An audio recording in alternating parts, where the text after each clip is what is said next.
Welcome to the civil standards. आज हम दुनिया में जो बहुत ही महत्वपूर्ण चर्चा में है स्ट्रेट ऑफ हॉर्मुज, उसके बारे में थोड़ी सी चर्चा करेंगे, जो यूपीएससी, सीडीएस, एनडीए इन सब एग्जामों के लिए बहुत ही महत्वपूर्ण होता है। तो आइए हम इसकी थोड़ी सी मैपिंग देख लेते हैं, जो बहुत ही इंपॉर्टेंट है। ये हमारा है स्ट्रेट ऑफ हॉर्मुज। यहाँ की हम मैपिंग की बात करें तो यहाँ पे Arabian Sea, Gulf of Oman, ये अपना स्ट्रेट ऑफ हॉर्मुज और पर्शियन गल्फ। अगर पूछा जाए कि स्ट्रेट ऑफ हॉर्मुज किन दो चीजों के बीच में पड़ता है, तो गल्फ ऑफ ओमान और पर्शियन गल्फ के बीच में पड़ता है। और स्ट्रेट ऑफ हॉर्मुज किन दो देशों के बीच में पड़ता है, किन देशों के बीच में पड़ता है, दो नहीं बल्कि तीन देश हैं। तो किन देशों के बीच में पड़ता है, तो ईरान, ओमान देखिए बहुत छोटा सा है, और ये यूएई है। तो किन देशों के बीच में पड़ता है, ईरान, ओमान और यूएई के बीच में पड़ता है। तो अगर पूछा जाए कि बंदर अब्बास किस देश का बंदरगाह है, बंदर अब्बास ईरान का बंदरगाह है। खासाब किस देश का बंदरगाह है, यूएई का बंदरगाह है। अब आप देखेंगे Gulf of Oman, Arabian Sea इस साइड पड़ जाता है।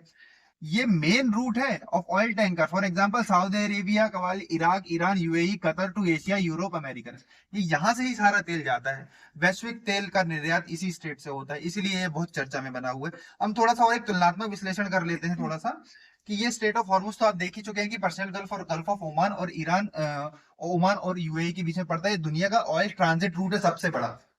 फिर हम देख लेते हैं बाबल मदाब, रेड सी और गल्फ ऑफ एडन के बीच में पड़ता है, इरिट्रिया और यमन। हाँ, बंद कर। ठीक है। तो बाबल मदाब के हमने बारे में देखा कि जिबूती, इरिट्रिया और यमन यूरोप और एशिया के बीच का एक शॉर्टकट है। ये सुएज कैनाल का दरवाजा भी बोला जाता है। ये इसलिए बहुत ही महत्वपूर्ण है क्योंकि ये स्टेट ऑफ हॉर्मुज चर्चा में है, तो हम बाकी भी जो स्ट्रेटिंग पॉइंट है उनको भी देख लें। अब आता है स्टेट ऑफ मलक्का। ये अंडमान सी और साउथ चाइना सी के बीच में पड़ता है। ये इंडिया के लिए महत्वपूर्ण है थोड़ा सा। इंडोनेशिया, मलेशिया और सिंगापुर, ये तीन देशों के बीच में पड़ता है। किन किन देशों के बीच में, इंडोनेशिया, मलेशिया और सिंगापुर। ठीक है। तो ये चाइना और ईस्ट एशिया की लाइफ लाइन है, सबसे ज्यादा ट्रैफिक होता है यहाँ। तो हमको सिर्फ स्ट्रेट पढ़ना है। बाकी भी जो स्टेट्स हैं जहां से हमारा बहुत ज्यादा निर्यात होता है, बहुत ज्यादा इंपोर्ट एक्सपोर्ट होता है, उन पर भी नजर डालनी है, जैसे कि स्टेट ऑफ हॉर्मुज है, बाबल मदाब है, स्टेट ऑफ मलक्का है।